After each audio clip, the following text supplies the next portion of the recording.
Dios les continúe bendiciendo a todos en esta hermosa noche del día número 206 del plan de lectura de la Biblia en un año. Esta que te saluda es tu hermana y tu amiga Alexandra y te invito a que vayas conmigo al libro de Isaías. Hoy vamos a leer del capítulo 13 al capítulo 15, así que busca tu Biblia, que en esta hora vamos a leer la poderosa palabra.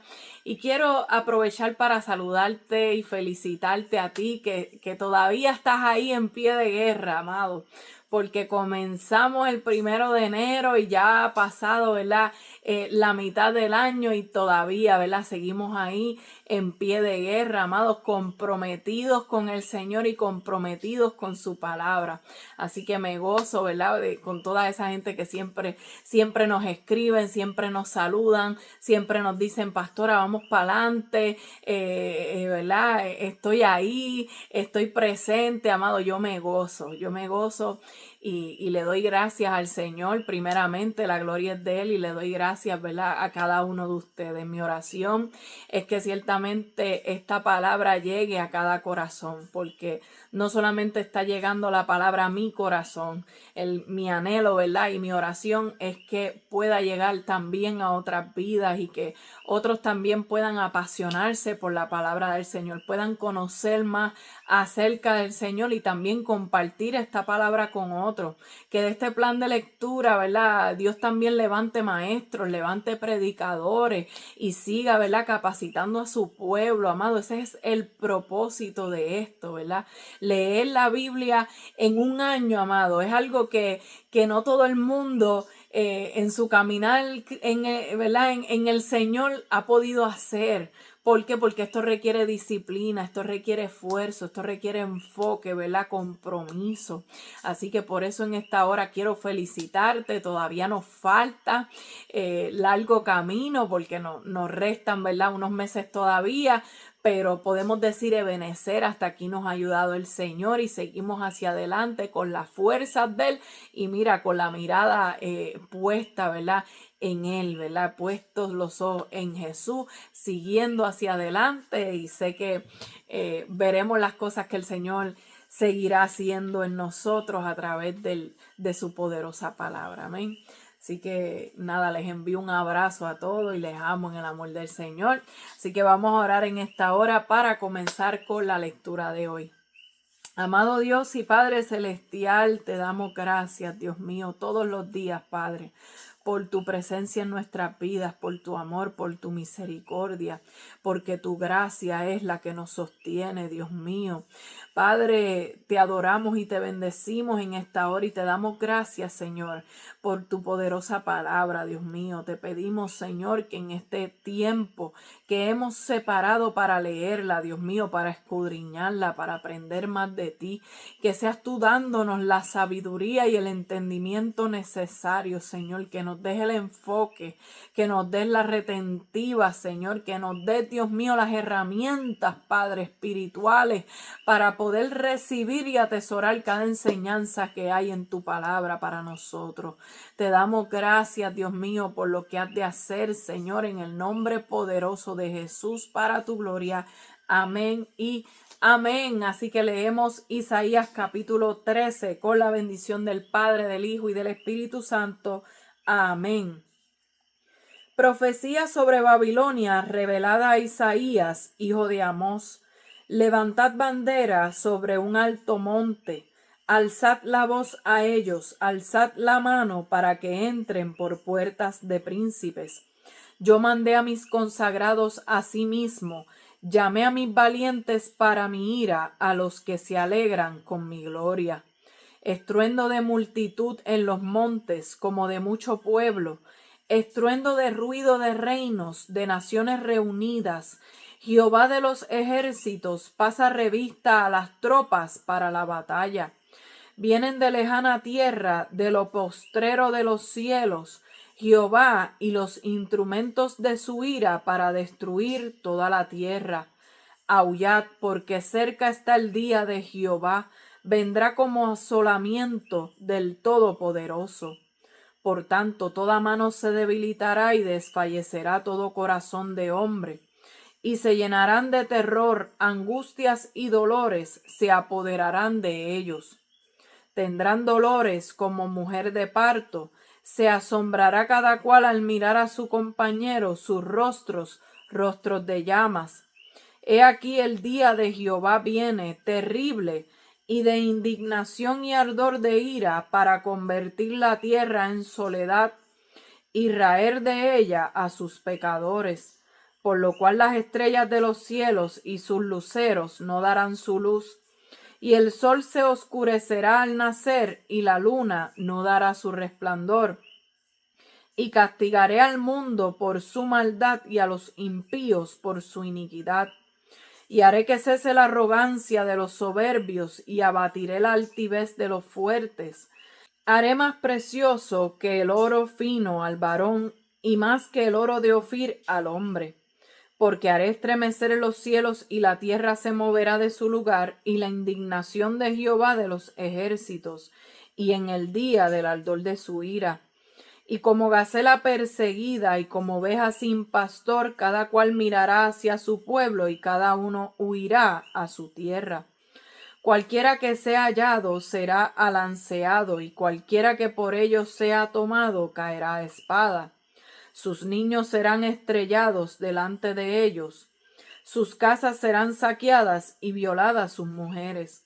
He aquí que yo despierto contra ellos a los medos, que no se ocuparán de la plata ni codiciarán oro. Con arco tirarán a los niños y no tendrán misericordia del fruto del vientre, ni su ojo perdonará a los hijos. Y Babilonia, hermosura de reinos y ornamento de la grandeza de los caldeos, será como Sodoma y Gomorra y las que trastornó Dios. Nunca más será habitada ni se morará en ella de generación en generación, ni levantará allí tienda el árabe, ni pastores tendrán allí majada, sino que dormirán allí las fieras del desierto y sus casas se llenarán de hurones. Allí habitarán avestruces y allí saltarán las cabras salvajes. En sus palacios aullarán hienas y chacales en sus casas de deleite. Y cercano a llegar está su tiempo y sus días no se alargarán. Capítulo 14.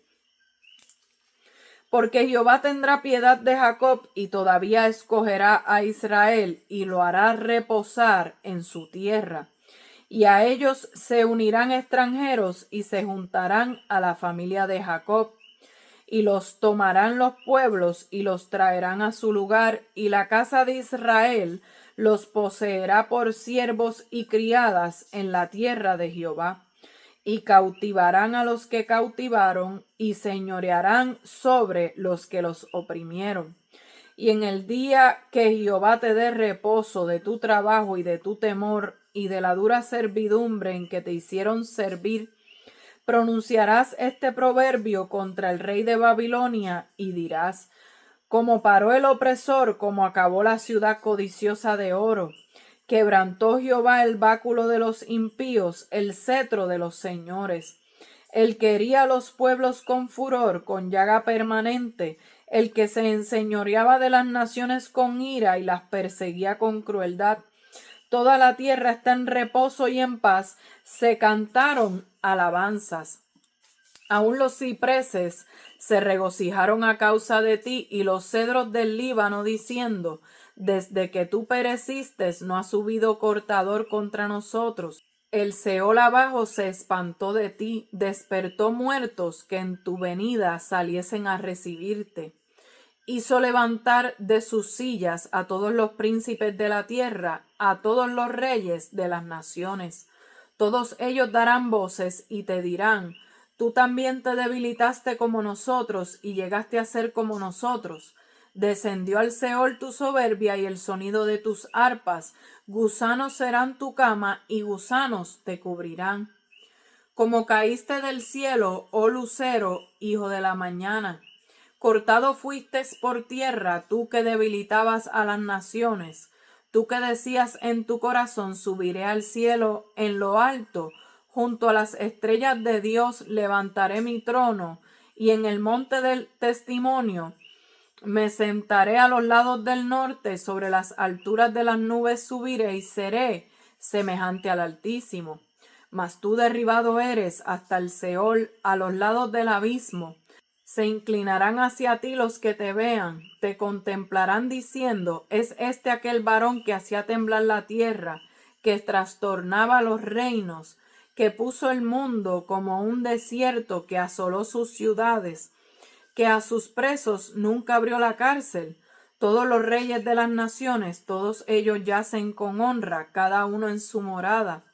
Pero tú echado eres de tu sepulcro como vástago abominable, como vestido de muertos pasado a espada que descendieron al fondo de la sepultura, como cuerpo muerto hollado.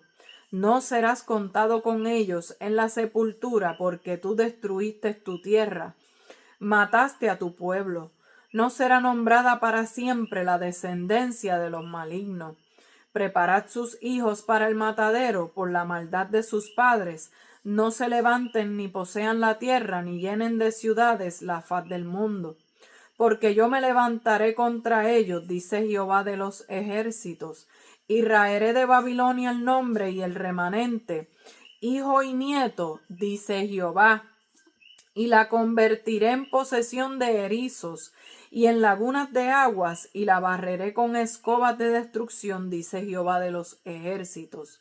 Jehová de los ejércitos juró diciendo, ciertamente se hará de la manera que lo he pensado y será confirmado como lo he determinado, que quebrantaré al asirio en mi tierra y en mis montes lo hollaré, y su yugo será apartado de ellos, y su carga será quitada de su hombro. Este es el consejo que está acordado sobre toda la tierra, y esta la mano extendida sobre todas las naciones, porque Jehová de los ejércitos lo ha determinado, y ¿quién lo impedirá? Y su mano extendida, ¿quién la hará retroceder? Y en el año que murió el rey Acaz fue esta profecía: no te alegres tú, Filistea, toda, por haberse quebrado la vara del que te hería, porque de la raíz de la culebra saldrá áspid, y su fruto serpiente voladora. Y los primogénitos de los pobres serán apacentados, y los menesterosos se acostarán confiados. Mas yo haré morir de hambre tu raíz, y destruiré lo que de ti quedare. Aúlla, oh puerta, clama, oh ciudad disuelta estás toda tú, Filistea. Porque humo vendrá del norte, no quedará uno solo en sus asambleas. ¿Y qué se responderá a los mensajeros de las naciones? Que Jehová fundó a Sión, y que a ella se acogerán los afligidos de su pueblo. Capítulo 15. Profecía sobre Moab. Cierto, de noche fue destruida Ar de Moab, puesta en silencio. Cierto, de noche fue destruida Kir de Moab, reducida a silencio. Subió a Bayit y a Dibón, lugares altos, a llorar. Sobre Nebo y sobre Medeba aullará Moab. Toda cabeza de ella será rapada y toda barba rasurada. Se ceñirán de cilicio en sus calles, en sus terrados, y en sus plazas aullarán todos, deshaciéndose en llanto. Esbón y Eleale gritarán hasta Yaasa. Se oirá su voz, por lo que aullarán los guerreros de Moab, se lamentará el alma de cada uno dentro de él. Mi corazón dará gritos por Moab, sus fugitivos huirán hasta Zoar como novilla de 3 años. Por la cuesta de Luhit subirán llorando y levantarán grito de quebrantamiento por el camino de Horonaim. Las aguas de Nimrim serán consumidas y se secará la hierba, se marchitarán los retoños, todo verdor perecerá. Por tanto, las riquezas que habrán adquirido y las que habrán reservado las llevarán al torrente de los sauces. Porque el llanto rodeó los límites de Moab hasta Eglaim.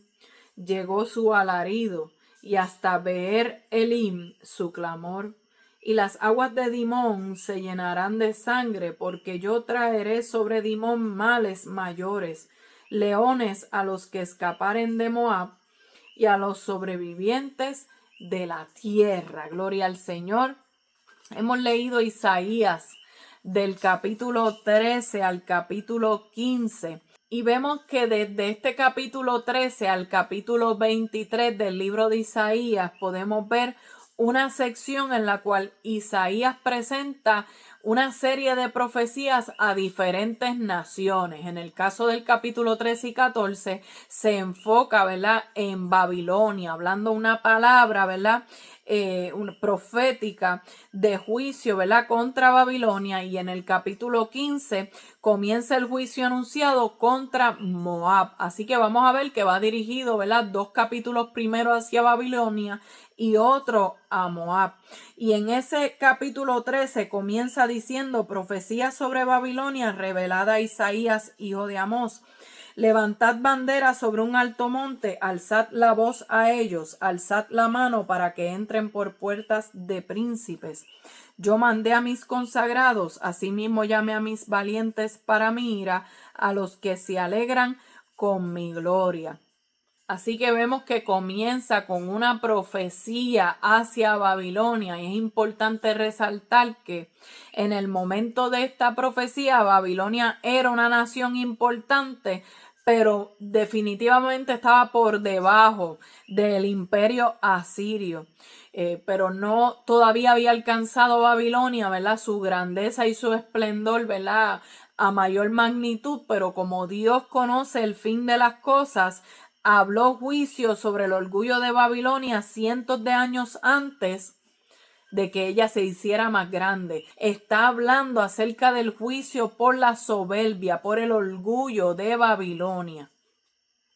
Así que Dios está convocando las naciones para ejecutar su juicio. Eso es lo que podemos ver en el versículo 4. Dice: estruendo de multitud en los montes como de mucho pueblo, estruendo de ruido de reinos, de naciones reunidas. Jehová de los ejércitos pasa revista a las tropas para la batalla. Vienen de lejana tierra, de lo postrero de los cielos, Jehová y los instrumentos de su ira para destruir toda la tierra.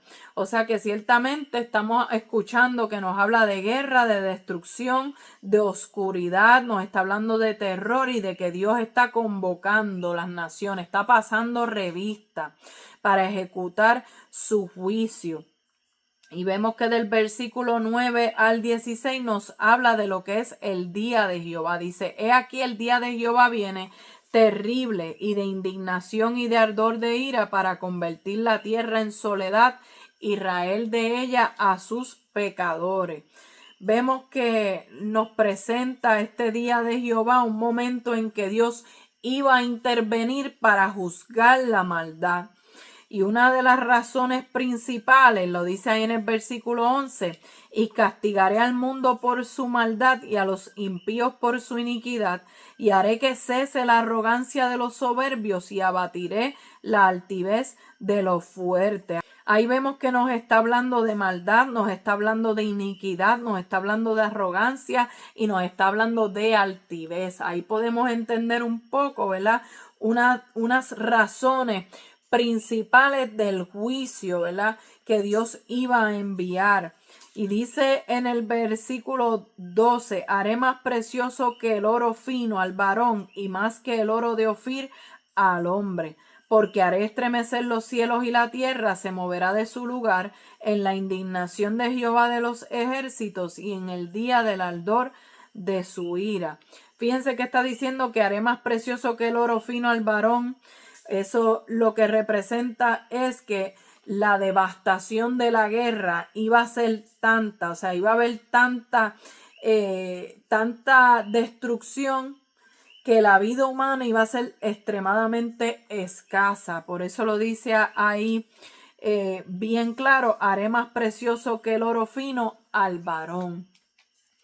Gloria a Jesús. Y vemos que del versículo 17 al 22 Isaías está anunciando que Babilonia iba a quedar completamente devastada y que su caída iba a ser tan grande que parecerá imposible que alguna vez haya sido una ciudad poderosa. Mira el versículo 19, dice: y Babilonia, hermosura de reinos y ornamento de la grandeza de los caldeos, será como Sodoma y Gomorra, a las que trastornó Dios. O sea, Babilonia, que representaba poder, que representaba riqueza, que representaba, ¿verdad?, ese esplendor.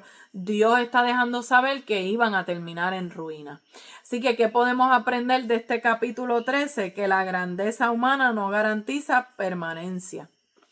Nosotros no podemos confundir el éxito humano con la aprobación de Dios y con el respaldo de Dios. Son dos cosas muy diferentes.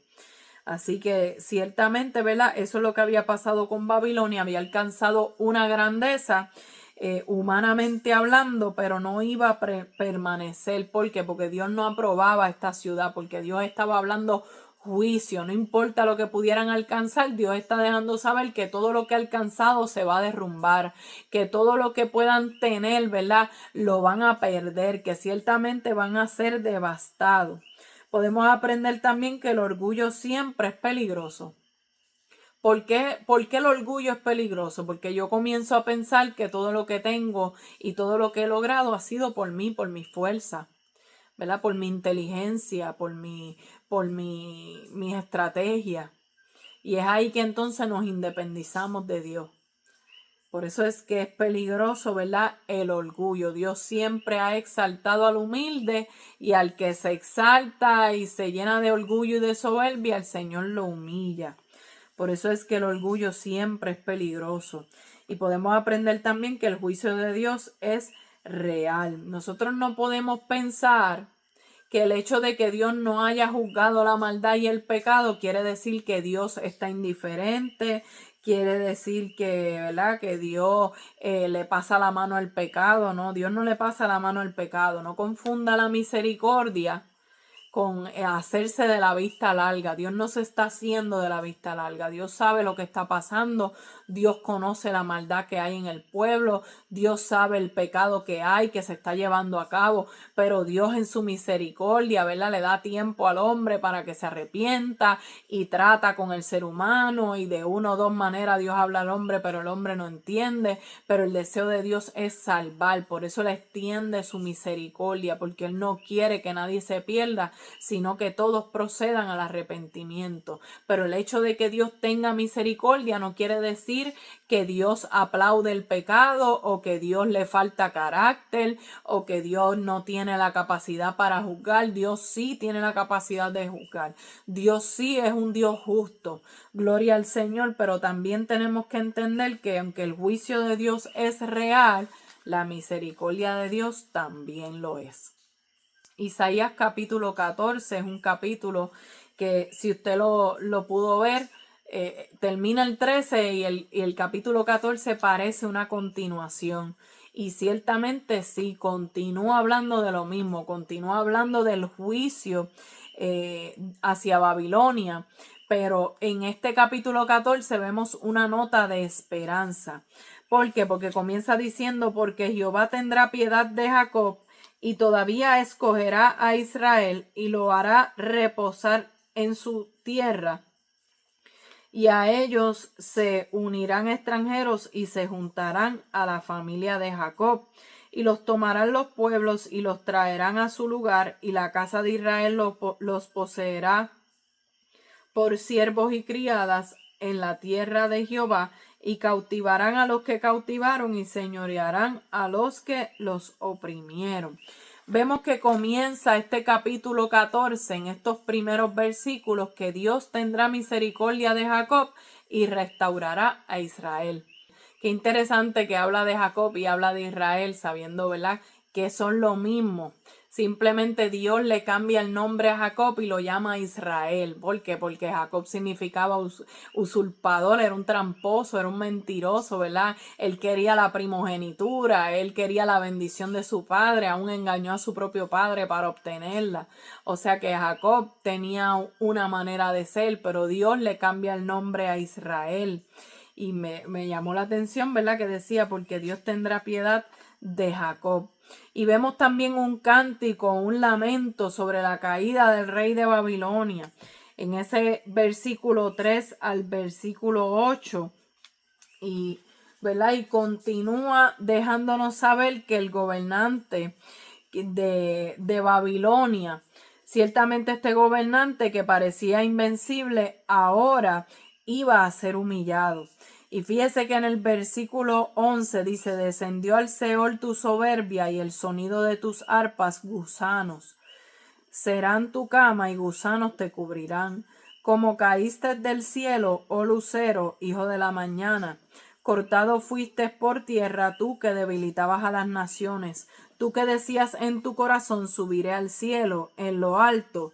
Junto a las estrellas de Dios levantaré mi trono, y en el monte del testimonio me sentaré a los lados del norte. Sobre las alturas de las nubes subiré y seré semejante al Altísimo. ¿Verdad? Vemos que en ese versículo 12, que está diciendo: como caíste del cielo, oh lucero, hijo de la mañana. Este versículo forma parte de una burla contra el rey de Babilonia, cuya grandeza y orgullo terminaron en humillación. Pero la tradición cristiana ha encontrado una relación entre este pasaje y la caída de Satanás. Y vemos que la esencia del orgullo de este personaje es: subiré, ¿verdad? Exaltaré, seré semejante al Altísimo. Vemos que ese orgullo viene de ¿qué? Viene del corazón. Antes de que se manifieste externamente, eso viene del corazón. Subiré, ¿verdad? Me exaltaré, seré semejante al Altísimo. Dice: levantaré mi trono, en el monte del testimonio me sentaré. Ahí vemos el orgullo, ahí vemos la soberbia, ahí vemos la altivez. Y hay un detalle importante, ¿verdad?, que es bueno resaltarlo, y es que hay una diferencia entre Lucifer y lo que realmente dice el texto hebreo. Hay una expresión hebrea que es Helel ben Shashar, que se traduce como resplandeciente hijo de la mañana, y la palabra latina Lucifer, que es portador de luz o estrella de la mañana. De ahí es que las traducciones utilizan lucero o Lucifer, pero en su contexto original, ¿verdad? La profecía de Isaías 14 era contra el rey de Babilonia, aunque se haya relacionado con la rebelión de Satanás por la soberbia y el deseo de exaltarse hasta los cielos, ¿verdad? No podemos negar que sí, ¿verdad?, guarda una relación con lo que es, ¿verdad?, la rebelión de Satanás, pero no podemos perder de vista de que esto era una profecía para el rey de Babilonia. Así que el capítulo termina reafirmando que Dios ha determinado el juicio contra Siria y las demás potencias. Así que, ¿qué podemos aprender de este capítulo 14? Que Dios resiste a los soberbios. Solo vamos a ver desde Génesis a Apocalipsis. Dios resiste a los soberbios, pero da gracia a los humildes. Y ciertamente la rebelión contra Dios siempre termina en caída. Siempre que una persona se rebela contra Dios, no le va a ir bien. Usted va a terminar cayendo. Por lo tanto, no seamos rebeldes con Dios. Seamos, ¿verdad?, obedientes. Seamos, ¿verdad?, sumisos a la voz de Dios, y seamos, ¿verdad?, obedientes a su palabra, si queremos que nos vaya bien. Así que no debemos construir nuestra identidad sobre nuestra posición. Fíjate que el rey de Babilonia tenía poder y tenía autoridad, pero todo eso desapareció. Entonces, quizás tú has recibido algún cargo en la iglesia, o tienes algún título, tienes algún, ¿verdad?, llamado, pero tu identidad no puede estar ligada a eso. Pues entonces el día que pierdas tu posición, pues ya no eres siervo de Dios. No, usted sigue siendo siervo de Dios. Usted sigue siendo un hijo de Dios, independientemente de los cargos, los títulos, las posiciones. Que mira, amado, eso nos salva. Gloria a Dios por el privilegio de servir en su obra y de poder trabajar para Él, porque ciertamente es un gozo, es un privilegio que Dios cuente con nosotros. Pero mi identidad no puede estar ligada a eso. Yo no puedo, ¿verdad?, ligar mi identidad a que soy un maestro, a que soy pastora, a que soy un evangelista, porque el día que ya no tengo un pastorado y el día que ya no tengo un ministerio evangelístico y el día en que ya no me pongan de maestro, ya entonces no estoy sirviéndole a Dios. Eso no debe ser así. Así que ciertamente, ¿verdad?, como le pasó al rey de Babilonia, que todo eso lo perdió, todo eso desapareció. Puede ser que hoy Dios nos coloque en una posición, pero puede ser que mañana nos mueva a otra. Tenemos que estar siempre, ¿verdad?, agradecidos, siempre dispuestos a hacer la voluntad de Dios donde sea que Él nos ponga. Otra cosa que podemos aprender de este capítulo 14 es que Dios puede restaurar después de la disciplina. ¿Por qué? Porque el capítulo no solamente habla de Babilonia cayendo, también habla de Israel siendo restaurado. Deseo de Dios siempre es restaurar al hombre, aún después de la corrección, aún después del regaño, como hacemos nosotros como padres, que regañamos, que podemos castigar, que podamos tomar medidas disciplinarias, pero seguimos amando a nuestros hijos, ¿verdad? Al ratito se nos pasa, al ratito, ¿verdad?, queremos que ellos vuelvan a sentirse bien y los invitamos de nuevo a jugar y todas las cosas. ¿Por qué? Porque entendemos que ya aprendió la lección, porque ya tomamos medidas, porque ya corregimos su mala conducta, pues entonces ya podemos continuar. De igual manera es el Señor que nos disciplina, nos corrige, pero Él continúa teniendo planes y propósitos. Por eso, ¿verdad?, nos restaura, por eso nos levanta, por su amor y por su misericordia. Ya para el capítulo 15 vemos que Isaías cambia de nación y comienza una profecía contra Moab. ¿Quién era Moab? Fíjate que Moab fue hijo de Lot, que tuvo con una de sus hijas mayores, ¿verdad?, en esta relación incestuosa que ocurrió con sus hijas, que emborracharon a su padre, ¿verdad?, y tuvieron hijos con él. De ahí salieron, ¿verdad?, los moabitas y los amonitas también. Pero vemos, amados, que tenían una larga historia de conflicto con Israel. Y esto viene aún desde Balaam, que el rey de Moab había contratado a Balaam para que maldijera a Israel, y muchas ocasiones en las cuales hubo conflicto entre ellos, pero ahora Dios está hablando de juicio, ¿verdad?, acerca de Moab, y se describe una destrucción de varias ciudades moabitas y es un ataque nocturno, y vemos que hay llanto, que hay dolor, que hay hambre y que hay desplazamiento. Y dice en el versículo 5: mi corazón dará gritos por Moab, sus fugitivos huirán hasta Zoar como novilla de 3 años. Fíjate que ahí vemos, amado, lo que es la compasión y el dolor del profeta Isaías. Porque dice, mi corazón dará gritos por Moab. O sea que él no estaba celebrando en ningún momento la desgracia de sus enemigos, ni está presentando el juicio de Dios con satisfacción o con crueldad, sino con lamento. Lo que nos deja saber que el juicio de Dios es serio, pero también que el corazón de Dios no se deleita en la destrucción. No, eso al Señor no le agrada. No es que el Señor se lo disfruta ni lo celebra. No, el deseo de Dios es que nadie se pierda, sino que todos procedan al arrepentimiento. Pero ciertamente, ¿verdad?, llega el juicio, amado, y es triste. Eso es algo triste para Dios, ¿verdad?, y también para el mensajero que lleva la palabra.